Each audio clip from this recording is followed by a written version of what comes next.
Sira Gajah Mada, pepatih Hamengkubuumi. Menjelang akhir bulan Maret, yaitu di hari ke-24, seluruh pasukan Mongol kembali ke negara asalnya dengan membawa tawanan para bangsawan Singasari yang telah mengabdi ke Jayakatwang serta keluarga Jayakatwang ke Cina beserta ribuan hadiah bagi kaisar. Sebelum berangkat mereka menghukum mati Jayakatwang dan Ardaraja anaknya sebagai ungkapan rasa kesal atas pemberontakan Raden Wijaya.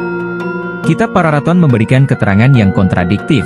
Disebutkan bahwa Jayakatwang bukan mati dibunuh orang-orang Mongol melainkan oleh Raden Wijaya sendiri. Tidak lama setelah ibu kota kerajaan Singasari berhasil dihancurkan. Peristiwa kehancuran Singasari dikabarkan oleh Kidung Harsawijaya, Kidung Panji Wijayakrama dan Kitab Pararaton. Peristiwa kehancuran Singasari terjadi tahun 1292.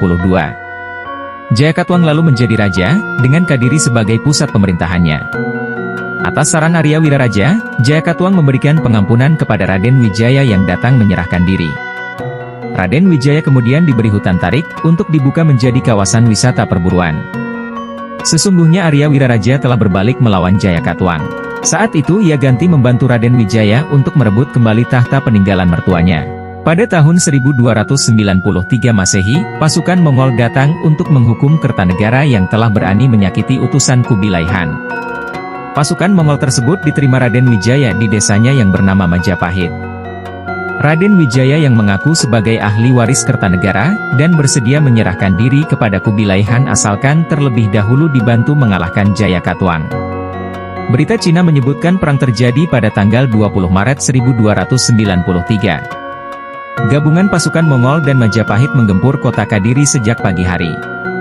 Sekitar 5.000 orang Kadiri tewas menjadi korban. Akhirnya pada sore harinya, Jayakatwang menyerah dan ditawan di atas kapal tentara Tartar Mongol.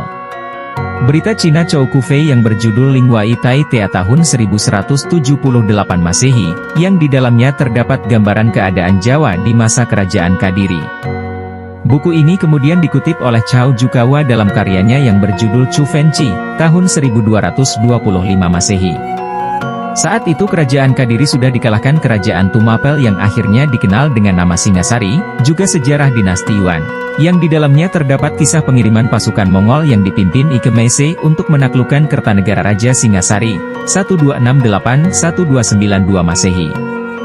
Dikisahkan kemudian pasukan Mongol ganti diserang balik oleh pihak Laskar Majapahit untuk diusir keluar dari tanah Jawa. Sebelum meninggalkan Jawa, pihak Mongol sempat menghukum mati Jayakatwang dan Ardaraja di atas kapal mereka. Pada akhir hidupnya, menurut Pararaton dan Kidung Harsawijaya, Jayakatwang meninggal dunia di dalam penjara Hujung Galuh, setelah menyelesaikan sebuah karya sastra berjudul Kidung Wukir Polaman. Adapun menurut Kidung Panji Wijayakrama, Jayakatwang yang telah menyerah lalu ditawan di benteng pertahanan Mongol di Hujung Galuh. Ia meninggal di dalam tahanan. Ternyata kegagalan Sipi menundukkan Jawa harus dibayar mahal olehnya. Ia menerima 17 kali cambukan atas perintah Kubilai Khan, seluruh harta bendanya dirampas oleh kerajaan sebagai kompensasi atas peristiwa yang meredupkan kebesaran nama bangsa Mongol tersebut. Ia dipersalahkan atas tewasnya 3.000 lebih prajurit Mongol dalam ekspedisi menghukum Jawa tersebut.